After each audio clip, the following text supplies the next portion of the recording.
पहले, भारत का नायक कौन? छत्रपति शिवाजी महाराज या फिर औरंगजेब?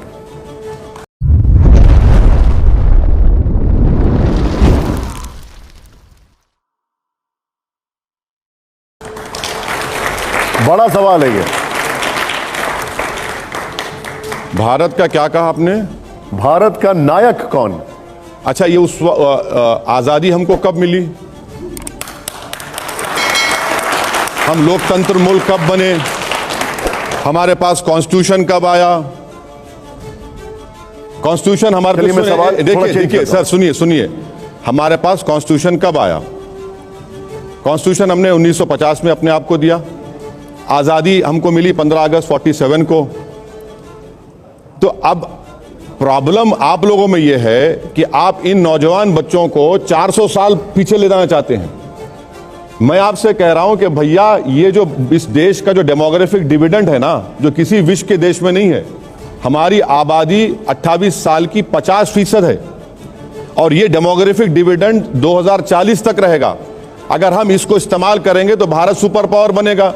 सवाल ये है, सुनिए, सवाल है, ओवैसी साहब, ये बच्चे किसको रोल मॉडल माने अगर इन दोनों की बात हो? मैं आपके सवाल का जवाब दे रहा हूं और आपके सवाल का एक जवाब ये भी देता हूं कि छत्रपति शिवाजी महाराज मुसलमानों के कभी खिलाफ नहीं थे। ये आरएसएस और बीजेपी बोलती है। छत्रपति शिवाजी महाराज जब कल्याण पे कामयाबी हासिल की और कल्याण के नवाब की बहू उनके सामने पेश की गई तो छत्रपति शिवाजी ने कहा कि ये इसको मैं देखना पसंद नहीं करूंगा, उसको इज्जत के साथ इसको वापस कर दिया जाए।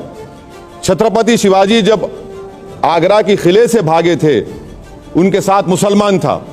छत्रपति शिवाजी का जो नेवी का चीफ था वो मुसलमान था। छत्रपति शिवाजी का जो टैंक्स आर्टिलरी का चीफ था वो मुसलमान था। छत्रपति शिवाजी के दादा एक सूफी बुजुर्ग के पास जाते थे। क्या इन बच्चों का ये देखिए, ये ज्ञान दे रहा हूं सबको, आपको भी। नहीं, लेकिन आप लाकर ये बता रहे हैं। लेकिन मुझे एक बात बताइए। आप देखिए, आप लाकर ये बता रहे हैं कि आप पसंद करो कौन है। भाई साहब, देश आजाद होने के बाद देश चलेगा तो संविधान से चलेगा। उस जमाने में कोई संविधान नहीं था। उस जमाने में संविधान नहीं था। राजाएं थे, बादशाह थे, उनका अलग था मामला। अब देश आजाद हुआ है 200 साल की अंग्रेजों की गुलामी के बाद, जिसमें हम सब ने, हमारे बुजुर्गों ने अपना खून पसीना बहाया। मैंने आपसे शरीयत और संविधान का सवाल पूछा था, तब आपने जवाब भी नहीं दिया मुझे।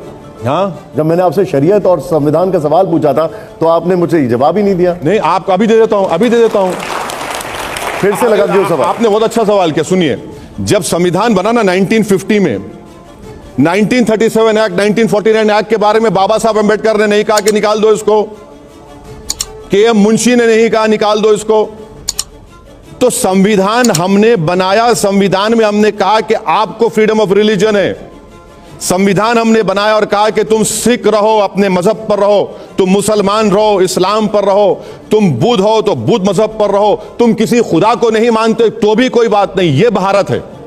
तो फिर क्या हमने बनाया?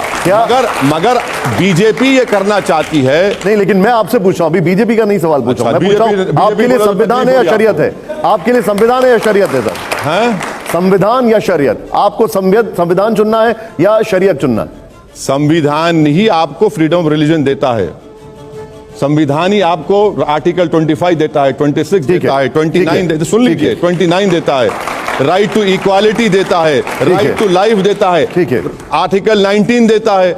अब ये प्रॉब्लम टीवी के एंकर से ये है कि मुसलमान देखते कि उनको मेरी वफादारी पर शक हो जाता है। मुझे कोई शक नहीं। सुनिए, मुझे कोई शक नहीं। अंडमान में सबसे पहला कैदी कौन गया था? उसका नाम मौलवी इस्माइल था। वो हैदराबाद से गए थे, सबसे पहला जाने वाला मुसलमान। अब अगर आज मौलवी इस्माइल यहां पर आ जाएंगे तो उनसे सवाल करेंगे आप ये